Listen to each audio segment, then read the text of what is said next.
Purdue University, Lafayette, Indiana, January 1971. The start of a new calendar year, a time to look back, and a time to look ahead, a time of challenge for higher education. At Purdue University, it would be a year of administrative change. Dr. Frederick L. Hovde, for 25 years, would officially retire July 1st. Dr. Arthur Gene Hansen was named the 8th president of Purdue University. And Dr. Hansen, an alumnus of Purdue, resigned as president of the Georgia Institute of Technology to accept the position. In his office in the executive building, President Hansen said, "In the years since Purdue University was founded in 1869, there have been only 8 presidents. I was appointed the 8th president of Purdue on July 1st, 1971. Our former president, Frederick L. Hovde, when he resigned, made this remark: 'I leave you a fine university.' Since my return to Purdue after 25 years, I have come to know the truth of that statement. In fact, I would go so far as to say that not only has Fred Hovde left me a fine university, he has left me a great university. And perhaps my greatest and most pleasant surprise in returning to the campus is to see the growth that has taken place since the time that I was here as a student. And by growth, I not only mean the physical plant students that are here, but rather in the outreach and the programs of Purdue. Our mission is to serve the needs of the people of this state, and in fact of the nation and the world. And I believe that we are doing this most effectively with all that we have here at the university. The question, therefore, that now remains for me to answer is simply this: where do we go from here? And to answer that question, I have asked the faculty and the students to think through very carefully the role of a modern university in society. We want to establish and reinforce the unique missions and functions that are associated with a major university. And so far, I can tell you, the answers that I have received are exciting.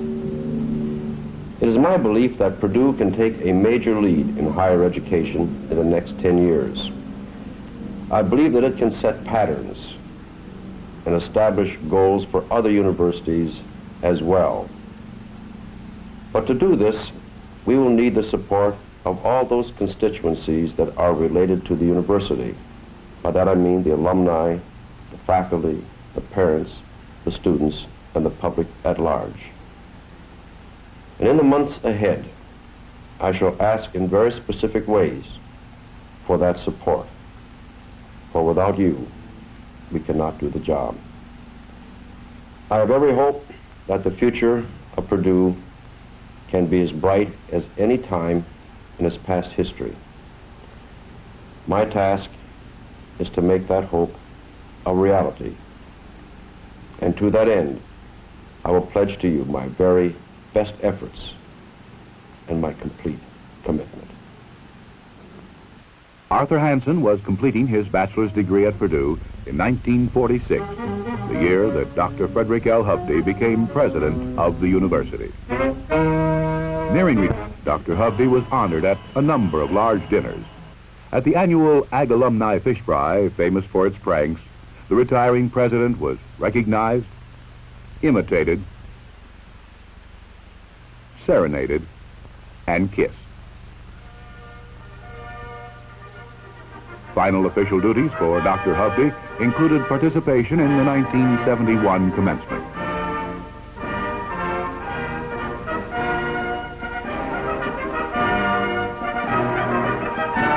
The Hovde Testimonial Dinner in Indianapolis on June 24th provided a climax to the honors heaped upon Dr. Hovde.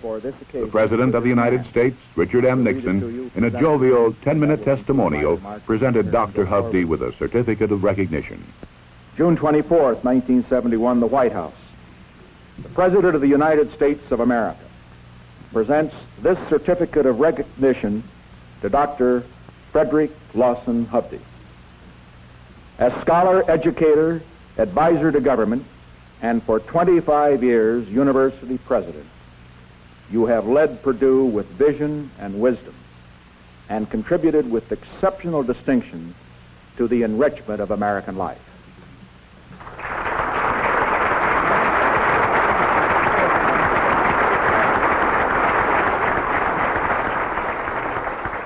The 1970-71 basketball team completed a season of 18 wins, 7 losses, represented Purdue in its first appearance in the National Invitational Tourney in Madison Square Garden, and won the Kentucky Invitational Tournament. Senior Larry Weatherford, number 11, earned the Big Ten free throw title.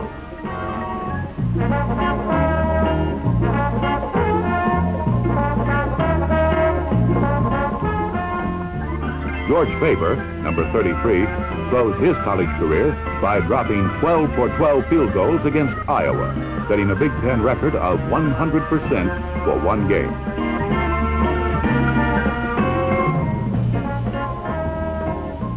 Junior Bob Ford, number 22, was the Boilermakers' leading conference scorer at 22 points per game.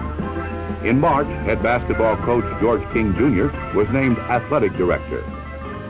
I'm deeply honored, very proud, and certainly very humble as I assume the responsibility of this office. I'm grateful for the chance to serve in even greater capacity Purdue University, its athletic staff, and the thousands of Purdue alumni. I thank Dr. Hovde and the Board of Trustees of the university for their confidence in giving me this opportunity to continue the progress of the athletic department which Director Red Mackey so ably built. The Board of Trustees renamed 2 buildings to honor former Purdue athletic figures.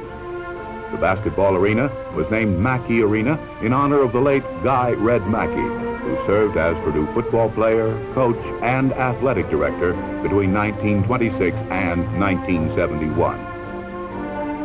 The Purdue Fieldhouse was renamed Lambert Fieldhouse in honor of the late Ward Piggy Lambert, basketball coach at Purdue from 1917 to 1946. Purdue students participate in a wide variety of intercollegiate and intramural sports.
The installation of a chapter of Phi Beta Kappa, National Humanities and Science Honorary, acknowledged Purdue's excellence in these areas.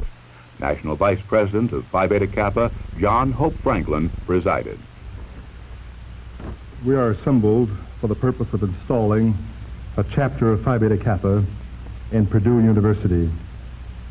11 Purdue alumni and staff members became honorary members, and 72 undergraduate liberal arts and science students were initiated. Professor James Houston, president of Purdue's new chapter, concluded the ceremony.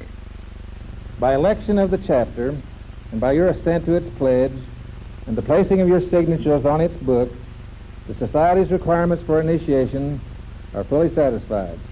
I therefore, in the presence of these members of the fraternity, declare you members of the Zeta chapter of Phi Beta Kappa in the state of Indiana, authorized to wear its key as a badge and to participate in its meetings.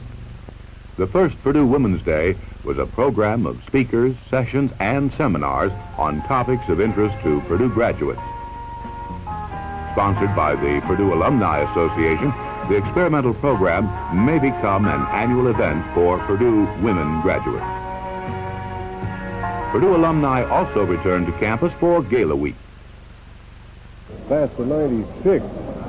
He said there were only 5 buildings here when he was here. I saw one man that was running around downstairs who was wearing a 51 button on him, and he had to be at least class of 30 if he had been a class, and he was too old for it to be in his age, so he was trying to put something over on someone, but he was sure having a good time. I became interested in Purdue in 1904, 67 years ago. From that day on, I've been in love with Purdue. I told the people before I come, I said, there's one thing sure, you won't see any long-haired 11 men. Most of them have lost it. 1921. We have a good representative bunch. More than I've ever seen back before. The 50th anniversary.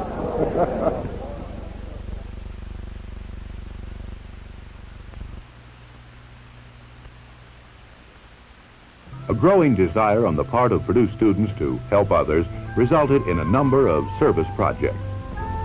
The Purdue Student Volunteer Corps worked with a number of organizations and institutions in the Lafayette area.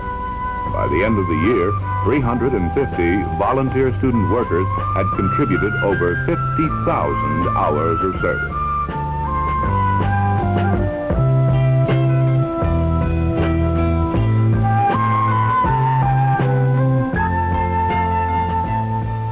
A band will provide badly needed transportation through the new Alumni Foundation Fund for small but important things for students for which there are no other funds.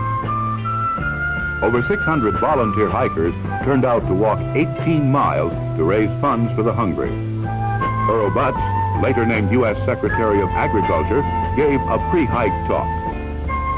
The hike was coordinated through the Purdue Lutheran Ministry and the Purdue Council of Religious Organizations. Each hiker had several sponsors who pledged a certain amount of money per mile. The project raised over $18,600 and some tired feet.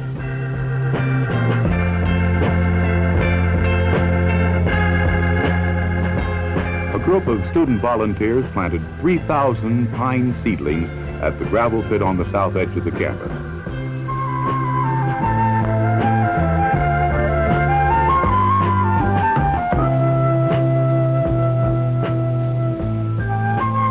A regular Saturday recycling station for glass, tin, aluminum, and newspapers, started by Purdue students, has been winning the increasing cooperation of ecology-minded citizens. Questions about setting up a recycling operation have been received from individuals and groups in neighboring states.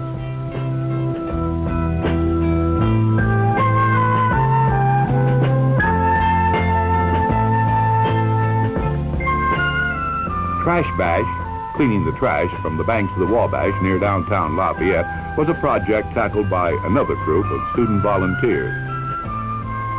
An unexpected find paid for refreshments later for tired trash bashers.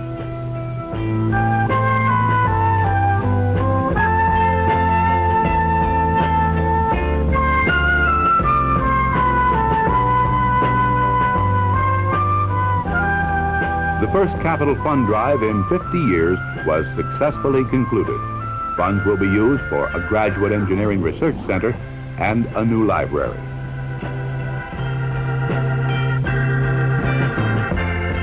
Purdue's new Administrative Services building, located on the South Campus, was named one of 8 winners of the annual Office of the Year Award by Administrative Management magazine. The interior of the building features open office design. Partitions can be easily moved to fit the needs of individuals and the office traffic patterns. Dr. R.B. Stewart, retired Vice President and Treasurer of Purdue University, and Mrs. Stewart presented their former home to the university. Located on the western edge of the main campus, the home is now being used as a residence for the Purdue president. A unique shelter of plastic and cardboard suddenly appeared on Memorial Mall one day. Part of the project for an industrial design class, the plastic bubble was inflated by an electric blower until a contrary wind intervened.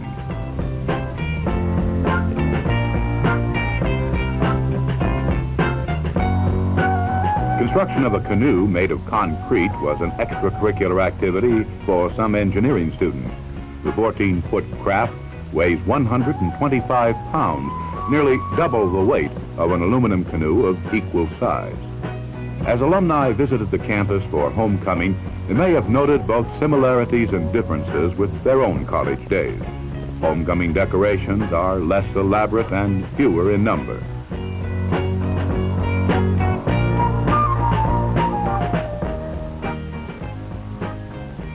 But a football Saturday still brings a thrill to the hearts of students and alumni alike.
And before you know it, December 1971, the end of a calendar year, a time to look back, a time to look ahead, a time to plan for Purdue's future.